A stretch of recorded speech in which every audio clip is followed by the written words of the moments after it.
कौन हक देता है काजी फायज ईसा को कि वो लोगों की डिग्रियों के बारे में सवाल करे, वो उनसे पूछे कि क्या वो वकील भी हैं? और भाई तुम तो डायरेक्ट हो, तुम कोई कंपटीशन का एग्जाम करके यहां पर आए हो। इफ्तिखार चौधरी ने आपको चीफ जस्टिस लगा दिया बलूचिस्तान हाई कोर्ट का, और अब आप कौम पर मुसल्लत हैं। बिल्कुल मैं ये कहूंगा, इसलिए कि कल आपने जो गुफ्तगू की है इंतहाई, मैं कहता हूं घटिया तरीन वो गुफ्तगू, में अपना मौकफ दे रहा हूं। आईने पाकिस्तान मुझे इस बात की इजाजत देता है कि आपके कंडक्ट, जो आपका जो अदालत में जो आपने जो कुछ किया, जो आप बोले, उस पर मेरा हक है कि मैं राय दूं। आपने जो लैंग्वेज इस्तेमाल की, और आपने जो, क्या वो वकील भी है?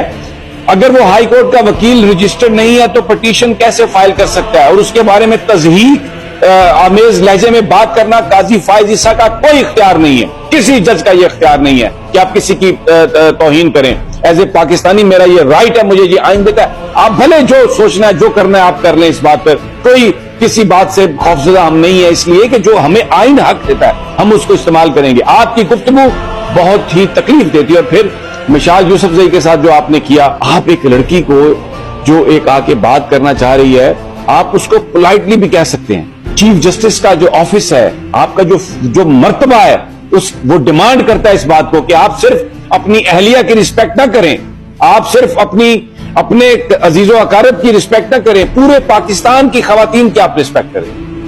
आपको अच्छा नहीं लगा, उसने अगर डेकोरम तोड़ा भी है तो आप उसे कहें कि बीबी अभी आप बैठ जाएं, अभी आपसे बात नहीं हो सकती, पीछे जाके बैठ जाओ, चलो पीछे बैठो, कंटेम्प्ट में कर दो। आप कोई खुदा है कि आप कंटेम्प्ट कर देंगे किसी को और आप ये कर देंगे? डरे अल्लाह से, सबसे बड़ी ताकत अल्लाह की जात है। कोई हक नहीं है किसी चीफ जस्टिस को, किसी वजीर आजम को कि वो किसी की तस्दीक करे। मुझे भी कोई हक नहीं है और मैं कोई तस्दीक नहीं कर रहा। मैं वो बात कर रहा हूं, अपनी ओपिनियन दे रहा हूं कि जिस पूरी कौम देखा कि किस तरीके से आपने एक बच्ची को डांट दिया वहां पर और उसको कहा हमारी माएं बहनें बेटियां हैं, क्या हम घरों में अपनी बेटियों के साथ इस तरह डील करते हैं? और क्या अदालत जो है वो किसी घर से ज्यादा मुकद्दम है? एक शरीफ घराना भी उतनी ही इज्जत उसकी है जितनी कि अदालत की इज्जत है। तो वहां पर अगर आप ये रवैया अख्तियार करेंगे तो ये बड़ा सोचनाक है। मैं कुछ भी नहीं कर सकता, आई एम नोबॉडी। आप तो हमारा मजाक उड़ाते हैं। मैं यूट्यूबर हूं, अभी मैं किसी चैनल में मुलाजम नहीं हूं, ना मुझे को मुलाजमत देने के लिए तैयार है।